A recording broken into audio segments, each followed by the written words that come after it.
Okay, so it is 1 o'clock, and I see 16 participants. So welcome to the February CSS Symposium. So today we have 2 talks. The first one is by DJ Choi from San Diego.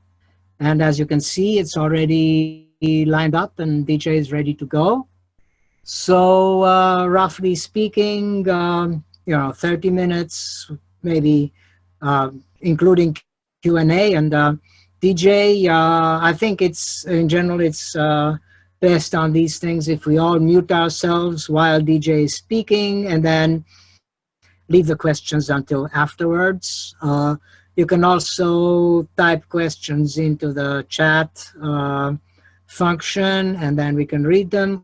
Or, we'll, DJ, if you can aim for maybe 20 minutes or 22 or so, and then we can have some Q&A time at the end. So with that, I see everybody's muted except me. So I'm now going to mute myself and hand things over to DJ. DJ, go ahead. Thank you, Sergio, for the introduction. Hi, my name is DJ Choi from San Diego Supercomputer Center. I will talk about Julia today. Julia, especially on HPC platform.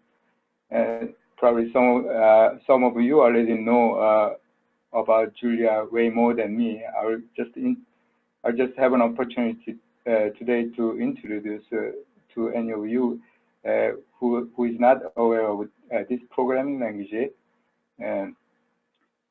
So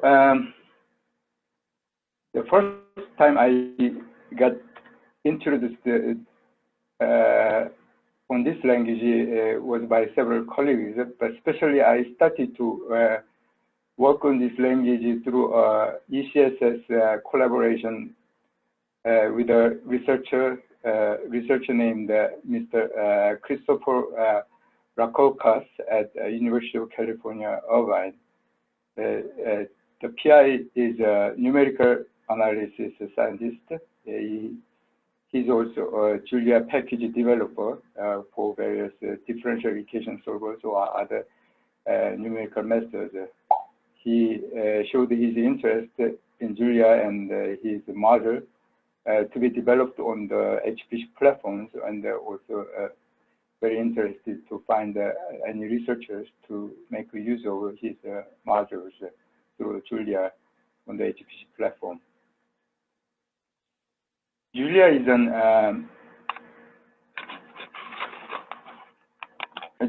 an open source programming language for scientific applications like MATLAB. It's like a MATLAB or Python or Python plus SciPy or R, like a statistical application.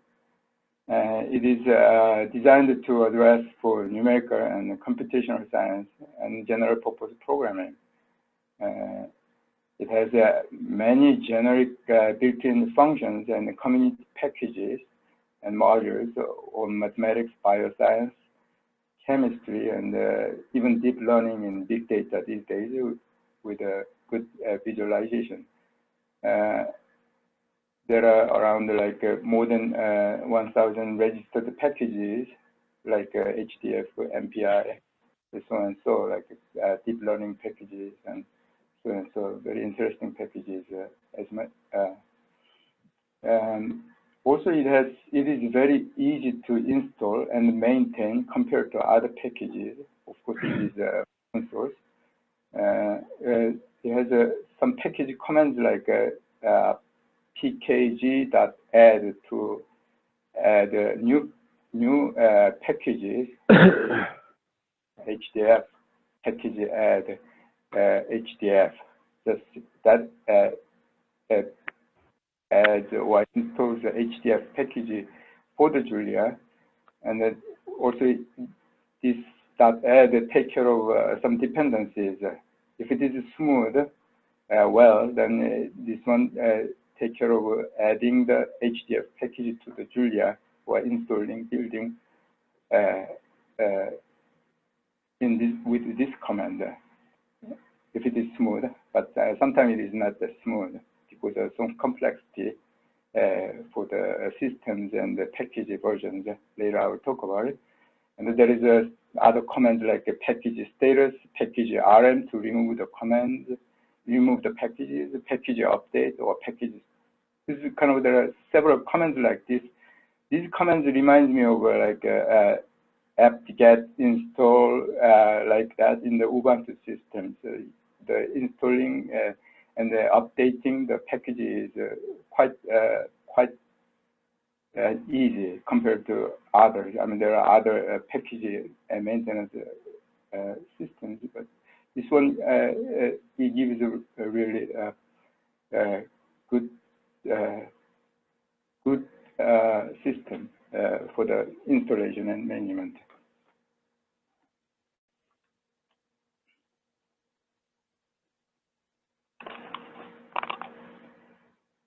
I didn't see Julia installed on throughout the XCD system yet. I have installed myself for the work with the PI on STS Comet system. I think the PI might have installed it personally on Pittsburgh Bridge system, because PI is also a large memory user. He originally wanted to use Mathematica, with some several terabytes of memory application, and I'm sure he has installed this on the Bridge system. So for my installation, you may use my version of Julia, which is currently version 0.6, with following module path command on the Comet system. And then you load Julia with the module load Julia. And then you can start to use Julia. To launch Julia for interactive run, type just Julia. Or you can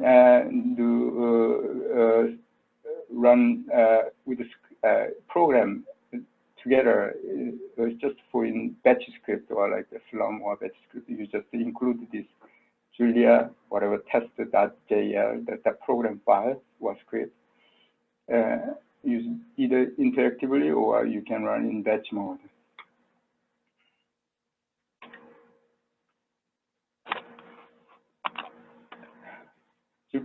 Julia can do simple arithmetic, like this is more like a MATLAB.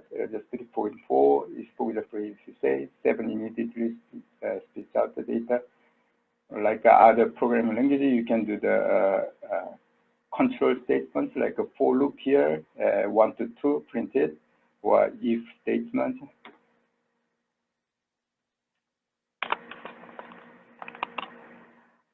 You can express vectors and metrics this way. You say, for example, a vector is 1, 2, 3, 4. Then 1, 2, 3, 4. You can of course transport it, or you can set matrix this way. Say, for example, equal 4 by 4 matrices.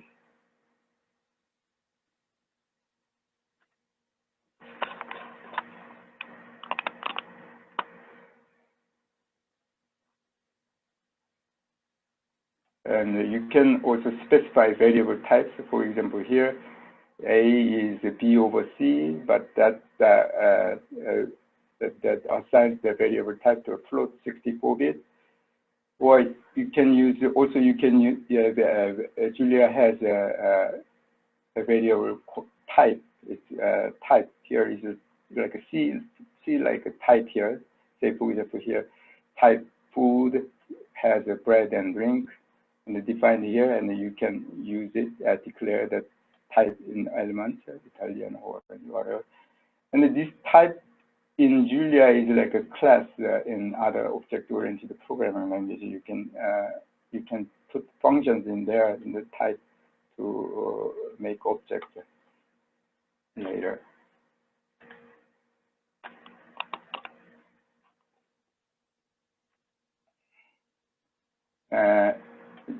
Julia has, of course, functions, like those functions in generic programming language.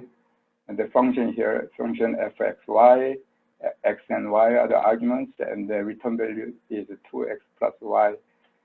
Here you can just simply 2x plus y that can be returned, or you can say return 2x plus y. You can either way you can say that to get the value returned.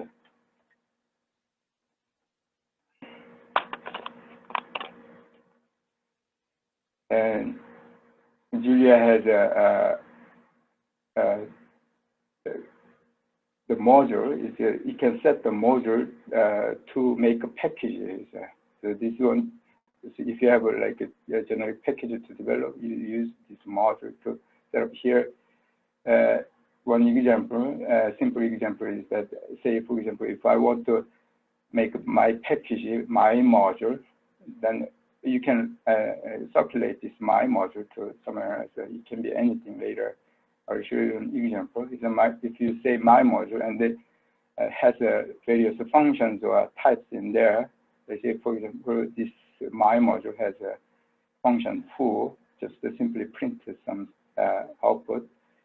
And then you can later call this module using this statement on the Julia prompt or Julia batch script using my module, and then call the exported function inside the module to use that module.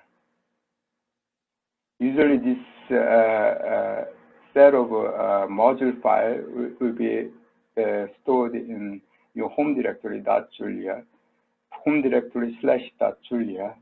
You can find these modules. If you put your module or packages in there, you can call the module using this using command, using my module or using my package or using whatever the available package that you installed.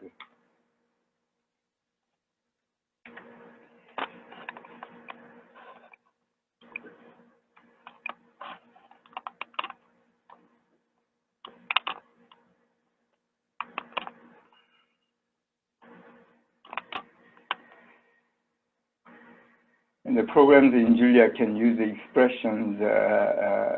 expressions very close to raw mathematical expression using Greek letters and alphabets and stuff like that.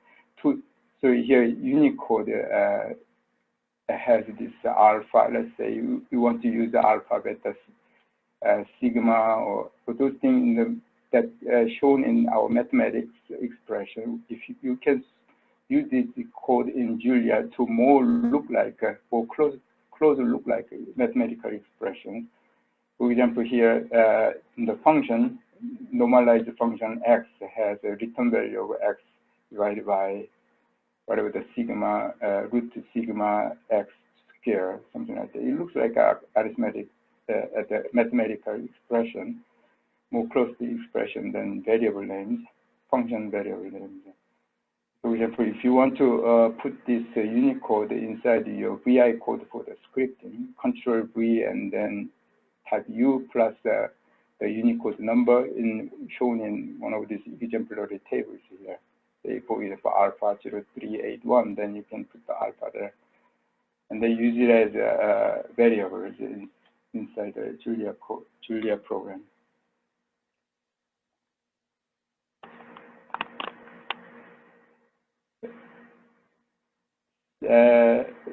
Now let's use a small package, a very small package. This is the old package of the PI that I work with. It's probably now obsolete, but it's very simple to see what's going on inside the package. So, for example, here I'm trying to solve for a second order differential equation here, x2 prime plus x equals 0. When we and then I'll try to solve this one by converting to two first order differential equations. So here the two of them is using the variable name x1, x2, x1 equal x, x2 equal x prime. So x1 prime is x2, x2 prime is x2 prime equal minus x1. So in matrix equation, x1, x2 vector prime equal matrix over 0, 1, minus 1, 0 times x1, x2 vector. This one is this matrix equation is inserted into a function f on the right column. A function fxy, variable is x1, x2, at the y value, y is a vector, and the x1 prime equal x2, x2 prime equal minus x1. And then we return x1 prime, x2 prime for the function to be used in this differential equation package. So before I declare the function, I call the ODE package that I'm using now by command using ODE that I mentioned before, and then put the initial condition and then timing information to call the exported function inside the ODE package ODE45 with as the other constants as an argument, and then you later get the output.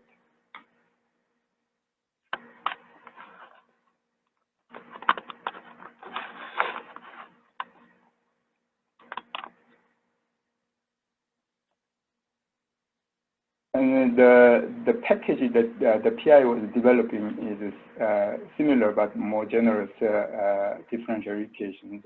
This is a module to solve a differential equation in Julia using discrete equations, ordinary, stochastic ordinary, algebraic delay, and the partial differential equations like simple finite element and finite difference method. This numerical package is developed by Christopher Rackhurst at University of California, Irvine. To install this package, you can, as I mentioned, the package that adds the differential equation at Julia prompt, and it takes care of all the dependencies, calling tens of other packages to make this package work. The author tried to improve the performance of the package on HPC platform, specifically on XCD systems. Therefore, included rebuilding Julia with the Intel MKN libraries on Comet system to make HPC performance, to have the HPC performance, and also to provide other numerical and graphical modules, which was very difficult to be built on current HPC system because of the older version of CentOS 6.7 or something. Most of the Julia package by the community is evolving with the current CentOS or version 7. So there is some difficulties porting some of the packages or dependencies we found. This is available on the following URL.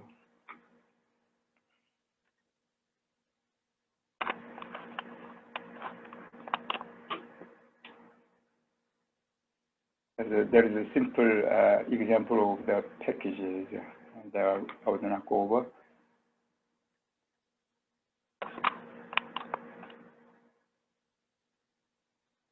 So let's try to see some simple cases on parallel operation in Julia. Julia's parallel implementation, as parallel implementation can be used in two ways. The first one is using Julia's just intrinsic parallel implementation. And the other is using MPI package, CAMID. It's developed by some community effort. Julia's parallel implementation, the first one, with intrinsic implementation, provides a multiprocessing environment based on its own message passing way to allow the programs to run on multiple processes using remote calls and remote calls stuff. The MPI package uses the MPI implementation on the system. For example, we have MBPitch2 installed on Comet system, and the Julia MPI package, one of the MPI packages, made a wrapper to use the installed MBPitch2 installation. So theoretically, you should have a similar performance that we see we see MBP2 row on the comment system through the Julia wrappers.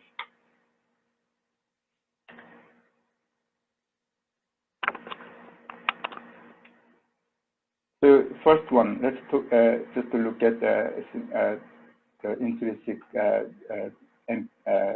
parallel implementation of Julia.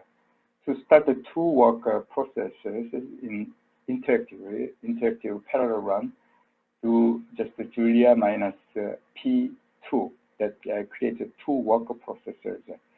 If you go into Julia interactively and then type how many processes now has, it has it shows two worker processor and one interactive processor. And you can add during this processors during the interactive runs using add prox command. Add prox 3 makes total processor 6.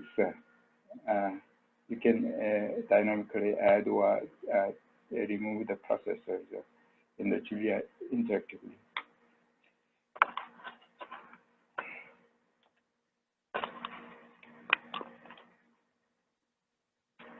So this one shows a quick comparison of the performance on this implementation. The first half shows with one processor. Second half shows with 4 processors of Julia run. This one just to count the head coin flips of head count. It gives a similar output, but the work clock time is 40 seconds to 10 seconds ish. You can see the performance scales.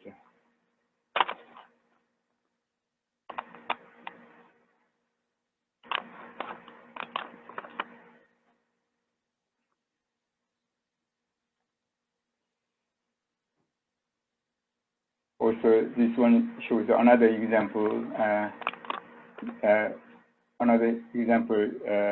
Through spawn command on the Julia. Here, the program uses two parallel processors. No matter how many number you start with, this one explicitly tells each processor what job you get. It's the A equal spawn to the spawning of one process job, and the B spawns another job on the other processors. So it just makes a two processor parallel run, and then fetch A plus fetch B brings AD result when each processor job is done, brings the data, and tick and talk wraps these three parallel lines gives a work log timing. Here I'm using only 2 processors, so it gives 20 seconds. It also shows the scalability compared to the previous 10 second, 40 second, 4 processor, 1 processor job. This one also shows scalability using 2 processors. Hi, DJ. How long do you think you still have? 3 more minutes. Okay. Okay. You can do the MPI way, and to do this one quickly shows how the MPI installation configured to make the MPI use MPI package to use built-in MPI system on the MPI system.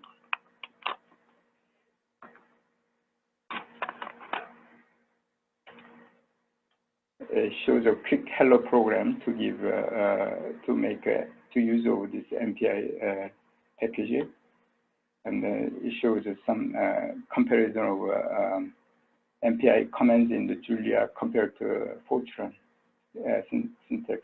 This MPI init, MPI underscore init is MPI dot init, very similar.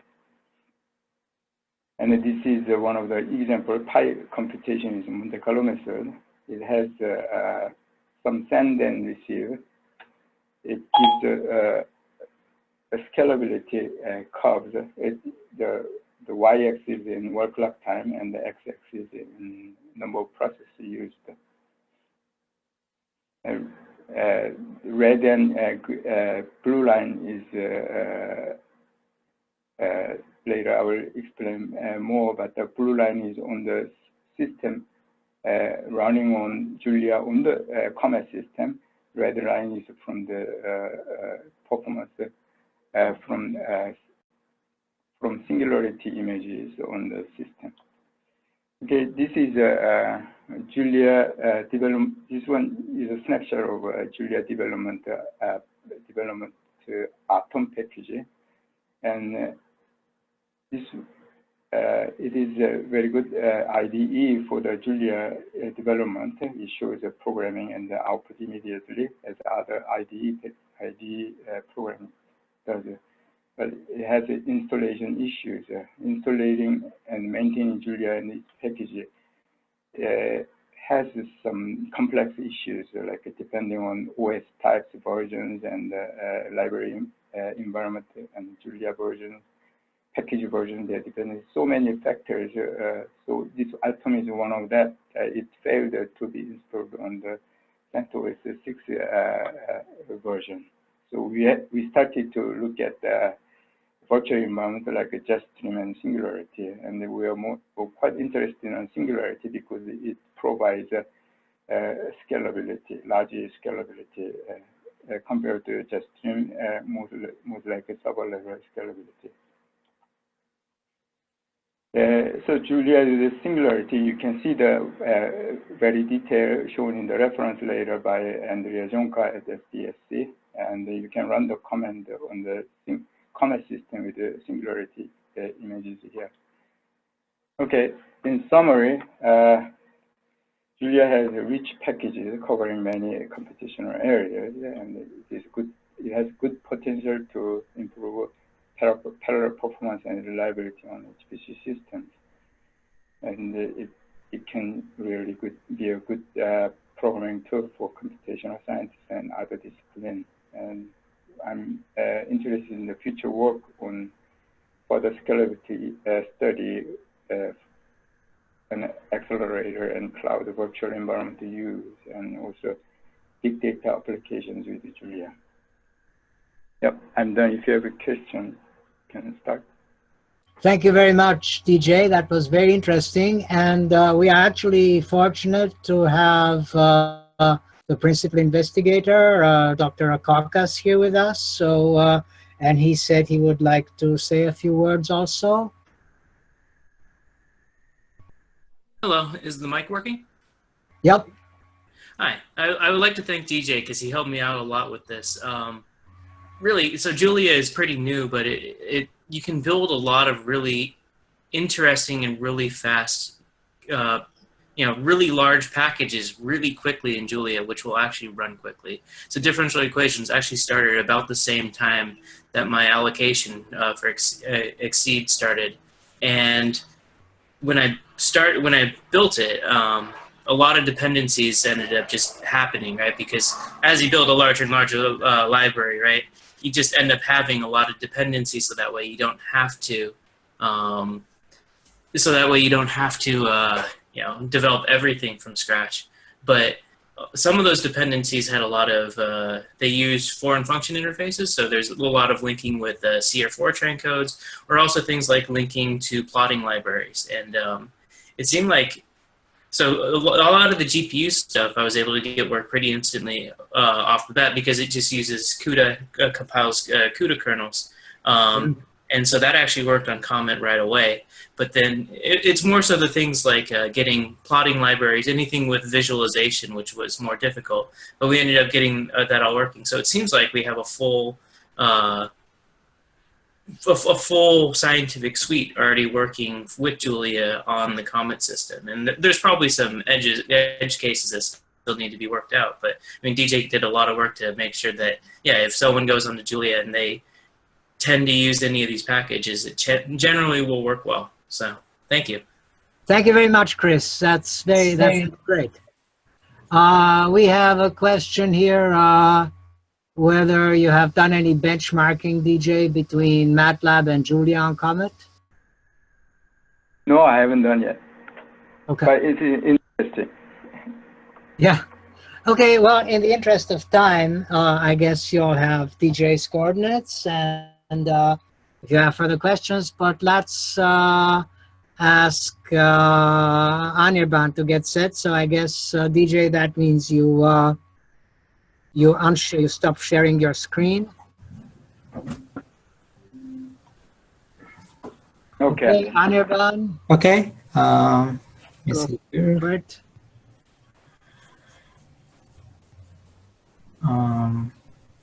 Yeah, 1 second.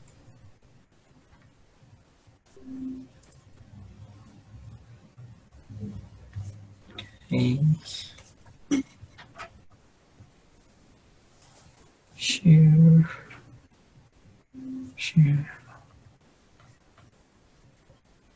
Okay.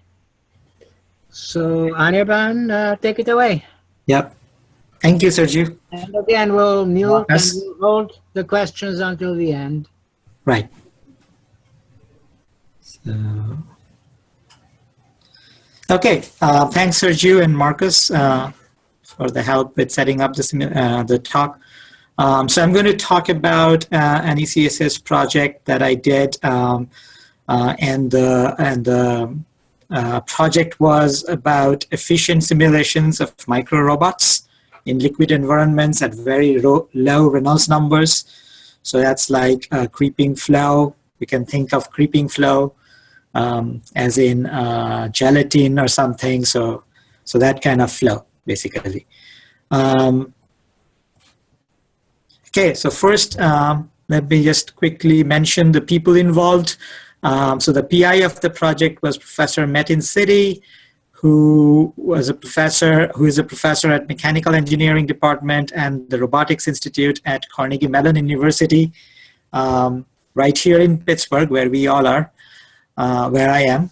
And actually, he's now also the director of the Max Planck Institute for Physical Intelligence, but he still has the Carnegie Mellon position.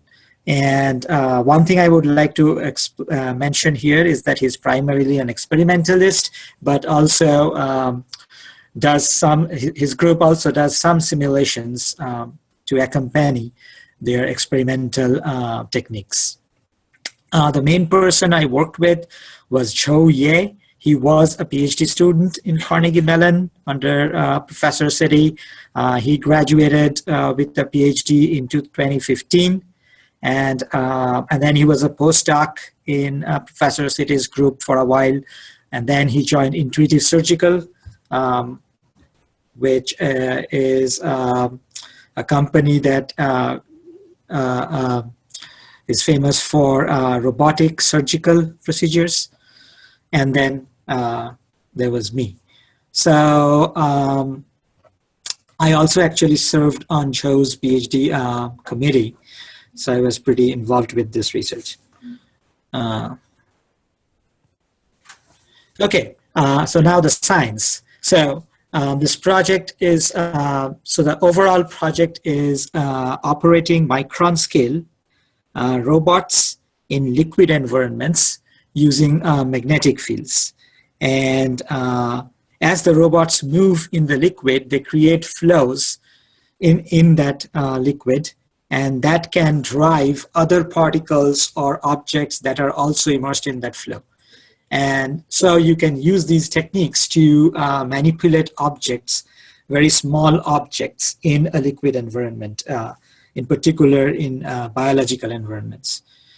Okay, the Reynolds numbers are in the Stokes flow, are well in the Stokes flow regime. So we can, and Stokes flow is a linearization of the general equations of fluid dynamics, which are Navier-Stokes. So that's the kind of equations that govern these kinds of flows. The robots are microfabricated and magnetically coated, and then an external magnetic field is used to drive the robots. And these robots can be of various shapes, such as sphere, cylinder, star-shaped prism, etc. And basically, they're microfabricated using different photolithography techniques. And the potential application, one thing I mentioned already is micromanipulation, moving things around, maybe building something at the micro scale. Also micro locomotion, think of a robotic bacteria, maybe with something that can be used for drug delivery at some point. There was a movie long time back called Lost in Space, where a bunch of people are miniaturized and injected into the bloodstream of a person to do some operation inside. So think something like that. That is actually, that kind of thing might become a reality in the near future. Micro mixing, so mixing things up in lab on a chip kind of devices for or micro reactors. Cell sorting, so one of the applications that was included that Joe worked on in his PhD thesis was sorting different blood cells from blood. So this was also a very interesting application. Okay, I wanted to play a quick video. I couldn't include the video in the slide itself, so I'm going to play it separately just to give you an idea, a better idea of the science here. So, okay, let me play this video.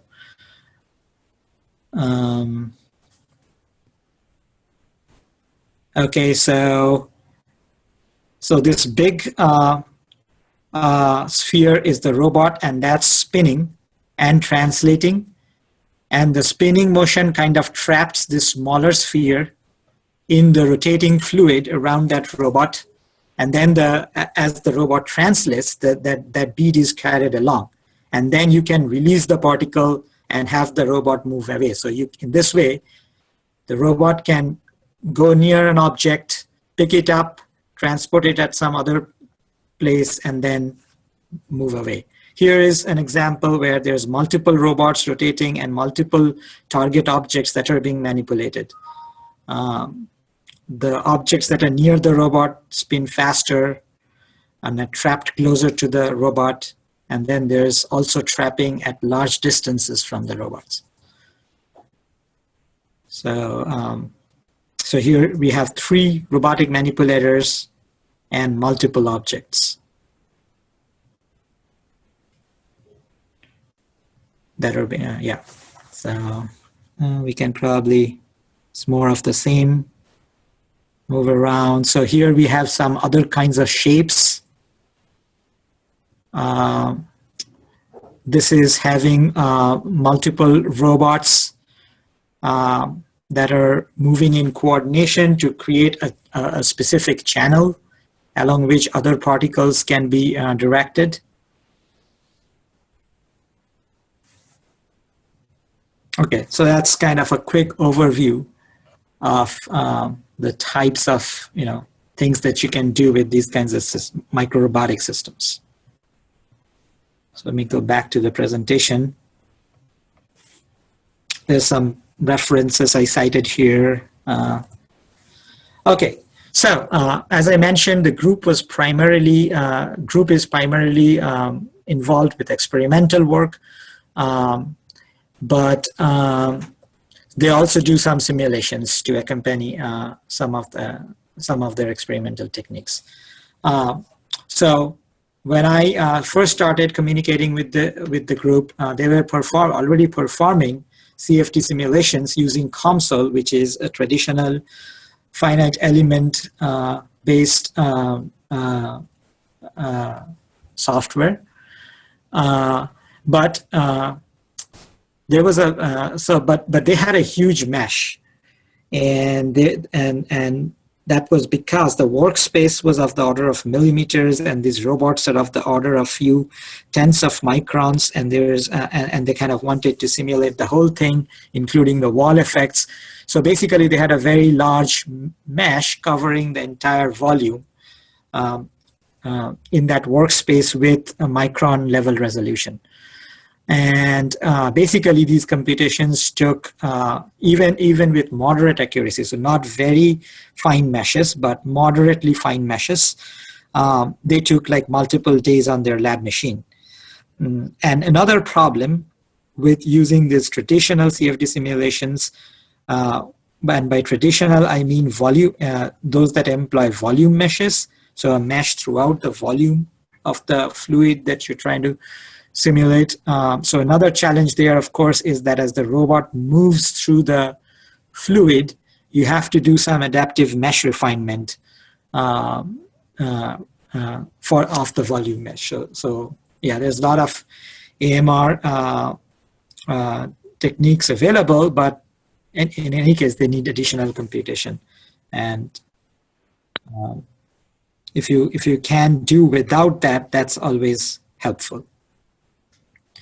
So basically, I suggested that the group switch from finite element method to boundary element method, which has several advantages. So first of all, the generated flows were in the Stokes regime, well below, with Reynolds numbers well below 1.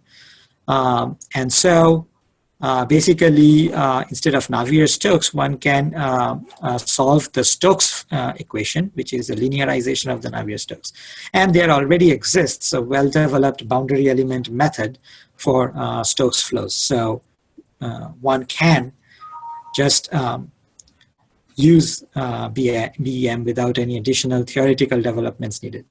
Now, the main advantage then is that only surface meshes for robots, walls, target objects to be manipulated, etc.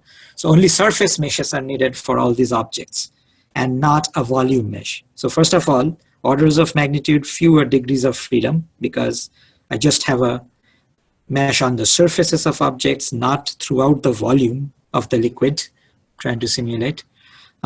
It's also easier to generate high quality surface meshes compared to high quality volume meshes. Actually, often the first step to generating a volume mesh is a surface mesh, and then an additional step is used to generate volume meshes. So first of all, you can totally skip that step. The quality of surface meshes may also be easier to control compared to volume meshes.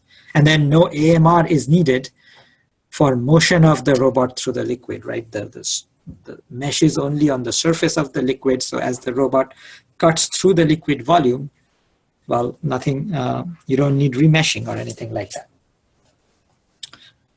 So a great set of advantages for using BAM.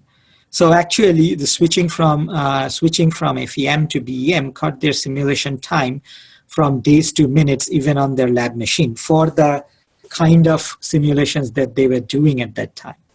So you can do runs each run in minutes, which means that you can then explore the parameter space with a lot of detail, or you can also use supercomputers now to go from pretty coarse meshes to ultra high resolution meshes and just reduce numerical errors a lot, or go to complex simulations. Okay. All right, so so we decided that we would use the boundary element method, but coding it from scratch is always a challenging. Coding anything from scratch is always a challenging task. If you can find something that's already there, always use it instead of starting from scratch, right? So I managed to find an open source code for Stokes Flow BEM. It was called STK Solver, and the code was written by Carlos Rosales Fernandez, who is at TAC. And he did this when he was maybe like a decade or so ago when he was in Singapore. So that was like a pleasant surprise.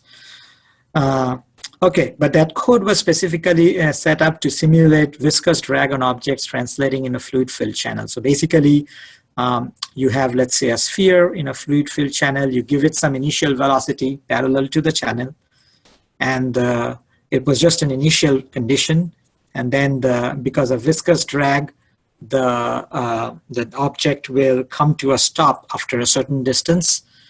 And I guess from that distance, you can back out what the viscosity was. So I think that was the kind of study that Carlos wrote this code for. But for our purposes, it needed to be generalized somewhat more. For example, new boundary conditions need to be added. Oh, I thought I'm missing something here.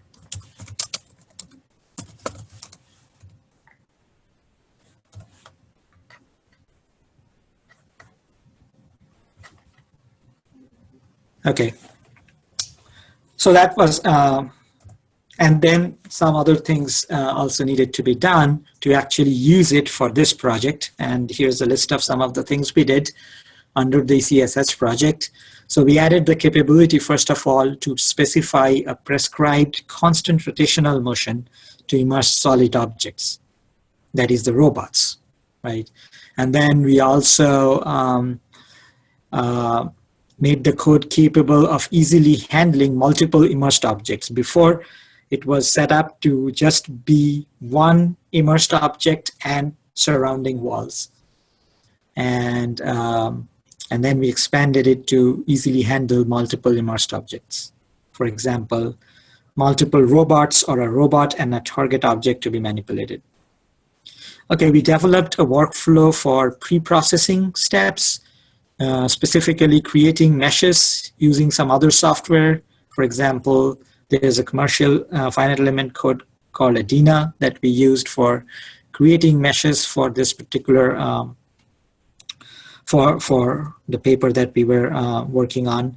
And then importing those meshes in STK solver. And we used some intermediate MATLAB scripts to do the translation of the mesh from the ADINA format to what STK solver understood. We also developed a workflow for post-processing results. We again used MATLAB scripts for that. Then we parallelized STK solver so that it can be run on Exceed supercomputers. And then we can go and then we can try out either very fine meshes or complex problems. We wrote a successful extract proposal as part of the CSS activity and also co-authored the paper, which is in review right now. Okay, quick note about parallelizing the STK solver. So the two main parts of the code that took the most amount of time. So the number one time-consuming part was, of course, the solution of the linear system involved, right? And then the second time-consuming part was assembly of the linear system itself. And then finally, when these two things were parallelized, then it turned out that writing out the results, because we wanted to at some point write out the results with very high resolution, so at a lot of points in the so we wanted to output the velocity fields, for example, at a lot of points in the liquid, and that started taking a lot of time. So we did some rudimentary parallel file I/O. There are nothing very fancy there. So there's a opportunity to perhaps use parallel HDF5 here, but we just basically had multiple processors write out different chunks of the data to different files. So it was kind of a quick and simple thing. Okay, so and the solution of the linear system was done in parallel using PETSI. Okay, so now here's some of the benchmarks after parallelizing the solver. So this is actually a performance model that we created for this for the code, so that we can predict, for example, for the purpose of justification of resources for future XRAC proposals. So if we wanted to compute some or simulate some complex complex situation, if you knew the number of surface nodes in that model, or if you kind of estimate the number of surface nodes in the surface mesh for that model, you can just use this performance model to then predict how much time it would take and how many SUs it would take. So instead of actually simulating something, simulating a similar system in advance, we can just use this model to roughly predict how much SUs it would take. And it turned out that it scaled as n square. So the boundary element method results in a linear system that is 3n by 3n and dense, meaning it's a 3n by 3n matrix that is completely filled, where n here is the number of surface nodes in the surface meshes for the objects and the walls making up the system. Okay, but the system is dense. So, however, we are using a Krylov subspace type solver, so it's mainly matrix vector products out there. So you would expect, in fact, that the work will go up as n square, will scale as n square, and that's exactly what we found. And it's not just n square, we also found the constant in front of it so that you can actually predict what would be the computational time for a given system with a given number of surface nodes. And these tests were run on PSC's old supercomputer Blacklight, and done using increasing problem sizes and a fixed number, of course. So that was the performance model. Then we also created a memory model. Now, since we have a dense matrix, dense linear system, the memory can go up pretty quick. It actually goes up as n square. And so that's also important to keep in mind. As you increase the number of surface nodes in the systems, your memory required primarily to store the linear system matrix can go up pretty fast as n square. But armed with these performance and memory models, one can then just predict, if I want to simulate some complex system in the future, what resources I need. Okay, finally, the usual scaling behavior of the parallelized S3K solver. So this is a strong scaling results. And the scaling is pretty good, up to about 192 cores. So it scales pretty linearly with the efficiency above 80%, parallel efficiency above 80%, up to about 192 cores. And this was again done on Blacklight. And then beyond that, you might start to see some hits to the performance. So it scaled pretty well. Okay, so I think that's all I wanted to say about this project. I didn't want to actually show any of the results in the paper because that paper is still in review, and I haven't actually asked the PI if I can show it. But here's a quick, interesting figure from the paper. So basically, this is a cylindrical robot that's rotating around a vertical axis. And interestingly, it can generate streamlines that are curved. So this had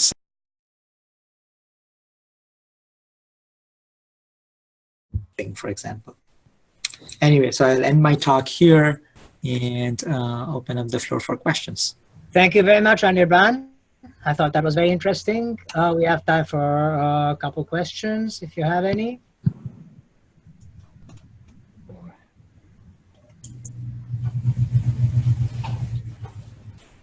Questions? Okay. Mona, I see your question, which also seems to be a suggestion to compare Julia with MATLAB. I guess, DJ, you see that? Do you see Mona's question? No, I didn't see. Well, I guess she can just tell you, but it says, regarding Julia, if either DJ or Chris sees this, can you compare Julia with MATLAB and highlight where Julia is quote unquote better than MATLAB? So there's that. And if there are no other questions, then let's thank our speakers again. I guess there's a question, what's STK solver written in it? It is C. Ah. And so C with PET-C, basically. Okay, great. Any more questions?